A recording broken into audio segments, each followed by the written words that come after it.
Hello everyone, welcome in my YouTube channel. My name is Sandeep. इस video में मैं अपना लास्ट ईयर का इंटरव्यू एक्सपीरियंस शेयर करूंगा और बताऊंगा कि मैंने कैसे सारे क्वेश्चंस को टैकल किया और कैसे उनके आंसर्स दिए हैं। अब आप पूरा वीडियो देखेंगे तो आपको हेल्पफुल लगेगा कि आपको पता चलेगा मैंने कितने आंसर्स नहीं दिए हैं, कितने दिए हैं। तो स्टार्ट करते हैं। तो स्टार्ट करने से पहले मैं अपना थोड़ा बैकग्राउंड बता देता हूँ, क्योंकि सबके इंटरव्यू सब अलग अलग क्वेश्चंस पूछे जाते हैं उनके बैकग्राउंड के बेसिस पे, उनके डेप्थ के बेसिस पे। तो सबकी इंडिविजुअल प्रोफाइल अलग होती है। तो इसके लिए मैं अपना डेप्थ से रिलेटेड जो बैकग्राउंड है वो बता देता हूँ। मेरे इंटरव्यू के चेयरमैन थे राज शुक्ला सर। ये थोड़े से रिलैक्स्ड, हैप्पी रहते हैं, बिल्कुल ऐसे होकिस नहीं रहते हैं, तो आपका कॉन्फिडेंस डाउन नहीं होता है इजीली। और मेरा प्रोजेक्ट था, लाइब्रेरी बिल्डिंग थी कॉलेज में, उसको प्लान करना था, उसको डिज़ाइन कर उनकी अलग अलग टाइप की फाउंडेशन डिज़ाइन करके उनका एनालिसिस करना था कि इनमें से कौन सा बेटर रहेगा। और कॉलेज है मेरा MNIT इलाहाबाद, आपको पता ही होगा मेरे नाम से। और होम स्टेट राजस्थान है। ये मेरी हॉबीज़ हैं। दो में से कुछ हॉबीज़ से रिलेटेड कुछ क्वेश्चंस नहीं पूछे गए थे, but it might be asked to you. ये मेरा स्कोर शेयर करने का पर्पज़ ये है कि आपको पता लगे कि आप कितने क्वेश्चन आंसर अच्छे से नहीं देखे भी आपको मार्क्स मिल सकते हैं, अगर आपका पर्सनैलिटी सही हो या आपने सही से उनको टैकल किया हो। तो स्टार्ट करते हैं। तो इंटरव्यू के स्टार्टिंग में सबसे पहले आप चेयरमैन से बात करते हैं एकदम। सबसे पहले वही आपसे क्वेश्चन पूछते हैं। तो मेरे केस में जाते ही सबसे पहले उन्होंने क्या ये लाइन हिंदी में बोली थी, what are you doing nowadays. उन्होंने बोला था आजकल क्या कर रहे हैं आप। तो I said I am preparing for engineering services. तो इंजीनियरिंग सर्विसेज का नाम सुन के बोले कि आप सिविल सर्विसेज की तैयारी नहीं कर रहे। तो मैंने कहा नहीं, मेरा प्राइमरी गोल और अभी तो यही है ESC, और in future I don't know, but अभी मैं पूरा डेडिकेटेडली ESC की प्रिपरेशन कर रहा हूँ और मैं यही मेरा ड्रीम है। उसके बाद उन्होंने कॉलेज का नाम पूछा, नेम ऑफ कॉलेज। मेरे कॉलेज का नाम मैंने बताया, मोतीलाल नेहरू। उन्होंने बाद में पूछा who is the Leonardo da Vinci. दो मुझे पता था, बट मैं एकदम से डर गया था क्योंकि ये क्वेश्चन क्यों पूछा गया है। तो मैंने बताया लियोनार्डो दा विंसी कौन है, और मैंने कहा he is a painter of Mona Lisa. तो उन्होंने फिर मोनालिसा से के बारे में बात की, इनके बारे में मोनालिसा क्या है, इसके बारे में क्या पता है। तो मैंने कहीं सुन रखा था कि दा विंसी जो पेंटर है, इनको बनाने के लिए इन्होंने ज्योमेट्री का या अपने मैथमेटिकल स्किल्स का यूज़ किया था। तो he is an artist also. तो मैंने यही बात उनको बताई। तो इस मेरे आंसर से वो इस चीज़ को इधर ले गए कि इंजीनियरिंग क्या है, बिकॉज जो दा विंसी है वो इंजीनियर भी है और पेंटर भी है। तो उन्होंने मुझे डायरेक्टली ऑप्शन दिया, इंजीनियरिंग क्या है, आर्ट है कि साइंस है। तो मैंने बोला कि इंजीनियरिंग, आर्ट और साइंस और ह्यूमैनिटीज़, ये वर्ड मैंने ऐड कर दिया, ह्यूमैनिटीज़, इन सब का एप्लीकेशन है रियल लाइफ में। इन सब जो थ्योरीज़ हैं, जो साइंस की थ्योरीज हो गई, न्यूटन्स लॉ ऑफ मोशंस, इन सब का इम्प्लीमेंटेशन है रियल लाइफ में। तो इनको आंसर अच्छा लगा थोड़ा। तो फिर उन्होंने पूछा ह्यूमैनिटीज़ का एप्लीकेशन क्या है इंजीनियरिंग में। Then I said like managing the manpower resources. उनके बाद उनका लास्ट क्वेश्चन, चेयरमैन का लास्ट क्वेश्चन था, Jawaharlal Nehru said dams are temple of new India, why did he say so. ये स्टेटमेंट शायद मेरे कॉलेज से नाम से रिलेटेड था, क्योंकि मोतीलाल नेहरू मेरे कॉलेज का नाम है, तो नेहरू से वो जवाहरलाल नेहरू पे चले गए। और ये इनका मतलब सबसे फेमस स्टेटमेंट है, लाइक एवरीवन नोज। और ये भी उन्होंने मुझे पूछा नहीं कि उनका स्टेटमेंट क्या है, उन्होंने खुद बोला ऐसे कि उन्होंने ये स्टेटमेंट दिया, बट उनका मतलब क्या था ये कहने के पीछे। तो मैंने बताया कि जो इंडियंस हैं उनके लिए मतलब टेंपल एक एनर्जी का सोर्स है। हम अपने सोल या बॉडी को रिचार्ज करने के लिए टेंपल विजिट करते हैं, ऐसे ही डैम भी अपने लिए एक एनर्जी का सोर्स है। पता नहीं उनको कैसा लगा था। फिर चेयरमैन ने इतने क्वेश्चन पूछे थे। उसके बाद नंबर वन थोड़े से सर्दी का टाइम था, तो ऐसे ही बैठे थे एकदम से, वो खुद अंडर कॉन्फिडेंट लग रहे थे। तो उन्होंने स्टार्ट किया यहाँ से, did you study brick machinery. तो मैंने कहा यस, पढ़ा है मैंने। तो फिर उन्होंने पूछा what are the bonds in machinery. इन्होंने इंग्लिश में पूछे थे सारे क्वेश्चन। तो मेरे दिमाग में वही English bond and Hemis bond and stressor and header, ये इतने टाइप के बॉन्ड आए थे। तो ये मैंने बोला। तो उन्होंने उनका सबसे पहले अटेंशन दिया इंग्लिश बॉन्ड पे। तो उन्होंने इंग्लिश बॉन्ड का डेफिनेशन पूछा, तो मैंने इंग्लिश बॉन्ड का डेफिनेशन बता दिया उनको। फिर उन्होंने पूछा what is queen closer and king closer. तो मैंने उनको एक्सप्लेन करने के लिए कि, तो मैं उनसे हाथ से एक्सप्लेन कर रहा था कि इनको ऐसे कट कर। तो उन्होंने बोला ड्रॉ करके दिखा दीजिए आप। तो वहाँ पे प्रॉपर पेन और पेपर रखा होता है, तो आप वहाँ पे ड्रॉ कर सकते हैं इजीली। ये ड्रॉ कर दिया था मैंने। इसके बाद एप्लीकेशन पूछे, तो एप्लीकेशन मैं अच्छे से नहीं बता पाया था। मैंने बताया like to add the architectural feature like round columns and joint. तो फिर उन्होंने एक दो खुद से ऐड किए थे लाइक डेकोरेशन इटीजी, तो वो आपको सपोर्ट करते हैं। तो उसके बाद उन्होंने पूछा कंसिस्टेंसी क्या है, what is consistency of soil. तो मैंने कंसिस्टेंसी का मैंने कंसिस्टेंसी की डेफिनेशन बताई कि it is the firmness of soil. फिर उन्होंने साइंटिस्ट का नाम पूछा कि कंसिस्टेंसी से रिलेटेड जो टेस्ट हैं, जो लिमिट्स हैं, उनके साइंटिस्ट का नाम क्या है। तो वो तो सबको याद रहता है लाइक अटरबर्ग, या हो सकता है आपको उस टाइम याद भी नहीं हो, तो कोई बात नहीं। फिर उन्होंने पूछा व्हाट इज़ लिक्विड लिमिट। जैसे ऐसे क्वेश्चन पूछते हैं what is liquid limit, what is consistency, तो आपको सबसे पहले क्या जाना है, सबसे पहले what is liquid limit, it's the change of state from at soil loses its shear strength. उसका फिर एप्लीकेशन पार्ट पे जाना है, इसका यूज़ क्या है, हम पढ़ क्यों रहे हैं, ये दो ही चीज़ें एक्सप्लेन करनी, बाद में आपको रोक देंगे, फिर अगला क्वेश्चन आ जाएगा, आपको 2 मिनट या 1 मिनट देंगे।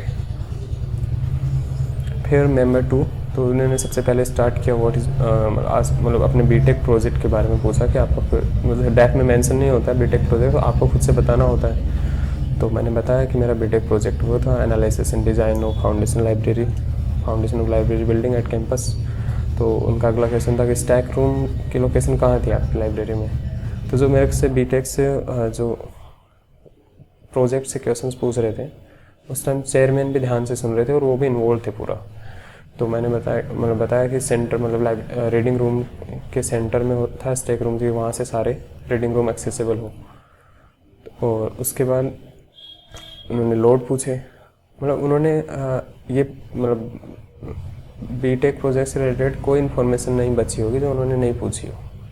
ही आस्क्ड एवरीथिंग लाइक उन्होंने एक्सप्लोरेशन के मेथड पूछे, डिज़ाइन आपने सेलेक्ट कैसे किया, एसपीटी टेस्ट का प्रोसीजर में लाइक उन्होंने ये तक पूछा कितने वेट ऑफ हैमर और कितने लोग लगे थे करने में। फिर और बाकी टेस्ट के नाम पूछे, कंसोलिडेशन टेस्ट या वाटर कंटेंट के लिए टेस्ट किया हमने, ट्राईएक्सियल टेस्ट किया, सारे टाइप के टेस्ट के नाम पूछे, उनके बारे में थोड़ा थोड़ा इन्फॉर्मेशन पूछा। इन मेंबर ने ज़्यादा ही टाइम ले लिया था, थोड़ा पूरा मतलब शायद 10 मिनट ले लिए थे इन्होंने अकेले। बाद में उन्होंने सैंपल्स के बारे में जब मेरे से पूछा कि आपने कितने सैंपल लिए, तो बीच में कहा कि हमने सारे टेस्ट किए कि सैंपल लिए। तो उन्होंने फिर जो चेयरमैन थे उन्होंने इंटरप्ट किया, उन्होंने पूछा आपका प्लान क्या था, प्लान साइज़ मतलब लाइब्रेरी बिल्डिंग की साइज़। तो मुझे वो एग्जैक्टली याद था, उस टाइम मैंने कुछ दिन पहले शायद पढ़ा था, तो 30x40। तो मैंने प्लान बताया, तो उन्होंने बोला कि आप इतने मतलब आपका इतना प्लान एरिया इतना बड़ा है, तो फिर आपने एक ही सैंपल क्यों लिया, मतलब एसपीटी टेस्ट आपने एक ही सैंपल में क्यों किया है, वहाँ पर तो आपको एटलीस्ट 3 सैंपल लेने चाहिए थे। तो मैंने उनको बताया कि हमारे लिए वो एक ही अरेंज करना बड़ा एक टिपिकल सा टास्क था, उसके लिए जो वहाँ पर लेबर लगते हैं उनको पैसे भी देने थे, कॉलेज लाइफ में पैसे भी नहीं होते हैं, और उसमें भी 1 दिन लग गया था पूरा। तो और वहाँ की जो सॉइल थी वो भी यूनिफॉर्म थी, कुछ उसमें खास चेंज नहीं था, स्ट्रेटा अपना स्ट्रॉन्ग मिल गया था। मैंने ये वर्ड यूज़ किया कि अपना स्ट्रेटा हमको ईजिली स्ट्रॉन्ग मिल गया था। तो स्ट्रेटा से उन्होंने फिर पूछा कितनी डेप्थ में मिला था, तो डेप्थ शायद मेरे को उस टाइम याद थी, शायद 4.2 मीटर ऐसे कुछ। बाद में उन्होंने पूछा राफ्ट की थिकनेस कितनी आई थी, जो आपने राफ्ट डिज़ाइन की होगी उसके लिए उस डेप्थ पे। फिर उन्होंने इवन बियरिंग कैपेसिटी भी पूछी, या फिर कितनी डेप्थ पे वाटर कंटेंट आया। अभी ये इतने इससे और भी ज़्यादा क्वेश्चन थे जो इसमें मेंशन है। तो ये बताने का पर्पज़ एक यही है कि आपकी बीटेक प्रोजेक्ट को एकदम डेप्थ में भी जा सकते हैं, जैसे जैसे आप बताते जाएंगे। हो सकता है आपने यहीं कहीं बीच में बोल दिया कि मेरे को अभी याद नहीं आ रहा है, तो फिर हो सकता है वो अलग शिफ्ट हो जाए, बट जब तक आप बताते जाओगे वो आपको डिटेल में पूछते जाएंगे। फिर जो थर्ड मेंबर थे उन्होंने भी मेरे प्रोजेक्ट में ही वो मतलब उनको इंटरेस्टिंग लगा, वहीं तक कंटिन्यू रखा उन्होंने प्रोजेक्ट से रिलेटेड ही। लाइक तो उन्होंने पूछा कि आपने लाइब्रेरी में जो स्टूडेंट की स्ट्रेंथ है वो कैसे प्रेडिक्ट की। तो हमने बताया कि हमने जो एग्जिस्टिंग लाइब्रेरी है वहाँ हमने विजिट किया, वहाँ पे लोगों के एंट्रीज देखी, और कॉलेज में एडमिशन की रेट देखी कि किस रेट से बढ़ रहे हैं सीटें, इनसे हमने ग्रोथ रेट निकाली। तो उन्होंने पूछा ग्रोथ रेट आपकी कितनी आई थी, तो याद था मुझे कि ग्रोथ रेट 1.5% थी। फिर उन्होंने पूछा डिजिटल लाइब्रेरी क्या है, मतलब मतलब मैंने ऐसे बताया कि जो अपनी अभी करंटली जो सिचुएशन है लाइब्रेरी में उसकी मतलब स्ट्रेंथ में कम है, कैपेसिटी कम है एग्ज़ाम टाइम के बीच में, मतलब पीक आवर्स होते हैं ना एग्ज़ाम टाइम में, उसमें स्ट्रेंथ कम पड़ जाती है। तब फिर चेयरमैन ने इंटरप्ट किया कि आप एग्ज़ाम टाइम में स्ट्रेंथ क्यों बढ़ जाती है, एग्ज़ाम टाइम में पढ़ते हो क्या बस कॉलेज में, you are suppose to study all the time. तो मैंने कहा सर हम एग्ज़ाम टाइम में पढ़ते हैं, बाकी टाइम में भी कुछ लोग पढ़ते हैं, कुछ लोग एक्स्ट्रा करिकुलम एक्टिविटीज़ में पार्टिसिपेट करते रहते हैं। तो उन्होंने पूछा क्या क्या एक्टिविटीज़ होती हैं, तो मैंने अपने कॉलेज के जो टेक फेस्ट है या कल्चरल फेस्ट है उनके नाम बताए। फिर उन्होंने कहा कंटिन्यू करो। फिर उन्होंने जब डिजिटल लाइब्रेरी का पूछा तो डिजिटल लाइब्रेरी मैंने अच्छे से एक्सप्लेन नहीं किया। मैंने कहा sir I have no idea about that. तो उन्होंने खुद से बताया कि डिजिटल लाइब्रेरी आप ऐसा भी कर सकते हैं। तो कॉलेज में अगर मतलब वो मेरे को सॉल्यूशन बता रहे थे खुद से कि वहाँ पर स्पेस ज़्यादा नहीं है, तो आपको मतलब एक डिजिटल लाइब्रेरी प्रोवाइड कर सकते हो आप, कि जो मतलब कॉलेज के पूरे कैंपस से एक्सेसिबल हो, इवन हॉस्टल से, तो वहाँ पर भीड़ नहीं बढ़ेगी इतनी। उसके बाद पूछा आप लाइब्रेरी गए हैं कभी, मैंने कहा हाँ। तो उन्होंने पूछा कौन कौन सी बुक पढ़ी है, तो मैंने यही 2-3 दिमाग में है उस टाइम। तो मैंने इन बुक्स के नाम बताए, एस के गर्ग, एम.एल. गंभीर और एस के दुग्गल फॉर स्टील। तो उनका ध्यान गया एस के गर्ग फॉर वेस्ट वाटर। तो फिर उन्होंने वेस्ट वाटर से 2-3 सवाल पूछे, ये व्हाट इज इसकी डेफिनेशन पूछी, and how do we decide the recirculation discharge. मतलब प्रैक्टिकल सा क्वेश्चन था एक कि किस टाइप से रीसर्कुलेशन डिस्चार्ज। तो ये मैंने उस टाइम मेरे दिमाग में आया था कि हाँ, जैसे अपना वेस्ट वाटर था उसके कैरेक्टरिस्टिक्स पे डिपेंड करता है कि उसका फूड बाई मास रेशियो कितना है और उसका स्लज वॉल्यूम इंडेक्स कितना है। ये 2 चीज़ें मैंने वहाँ पे बताई थी। तो फिर F/m रेशियो के बारे में पूछा, स्लज एज के बारे में पूछा। तो इनकी बस मैंने बेसिक डेफिनेशन बताई और कुछ स्पेशल कुछ नहीं बताया। उनके बाद उन्होंने अपना ओपन इलेक्टिव पूछा था मेरा। तो ओपन इलेक्टिव हम मतलब आपका भी कुछ होगा, इसको भी प्रिपेयर करना है। तो ये मेरे 2 ओपन इलेक्टिव थे, GIS एंड FEM।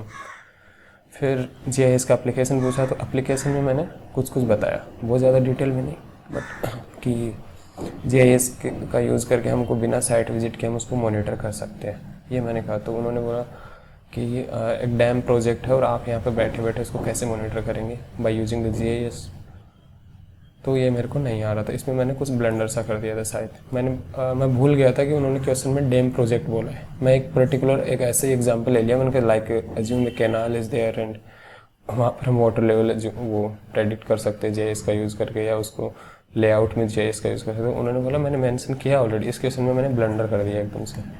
तो उन्होंने कहा मैंने ऑलरेडी क्वेश्चन में मेंशन किया है कि डैम प्रोजेक्ट। तो उस टाइम चेयरमैन बोले कि आप अगर आपको नहीं सुनता था दोबारा भी बोल सकते हैं। फिर उसके बाद उन जो थर्ड मेंबर थे उन्होंने इतने ही क्वेश्चन पूछे, वो थोड़ा डिसइंटरेस्टेड से हो गए थे।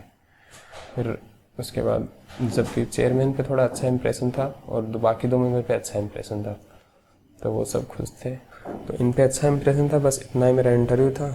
और यही अब इससे ये शेयर करने का यही पर्पज़ है कि आप अपने एक तो बीटेक प्रोजेक्ट के बारे में अच्छे से पढ़ लीजिए और आप अपनी प्रोफाइल को खुद एनालाइज कीजिए कि आपसे किस टाइप के क्वेश्चन पूछे जा सकते हैं। लाइक मेरे पे ना कोई जॉब प्रोफाइल है, ना अब कोई गैप भी उस टाइम तो ज़्यादा नहीं था। मे भी इस टाइम वो शायद कुछ पूछें, बट उस टाइम इतना वो था क्योंकि मेरा दूसरा अटैम्प्ट था, तो कॉलेज के उसके गैप के बारे में भी कुछ नहीं पूछा और हॉबीज़ पे उनका ध्यान नहीं गया। हो सकता है आपके में जाए, तो इन सबको भी प्रिपेयर करिए। जब तो अपना डेप्थ खुद से एनालाइज कीजिए और उनको प्रिपेयर करिए। और आपको अगर नहीं लगे मतलब अभी नहीं समझ आ रहा है तो आप मेरे को अपना डेप्थ भेज सकते हैं। I will analyze it for you. So thank you for watching. Thank you.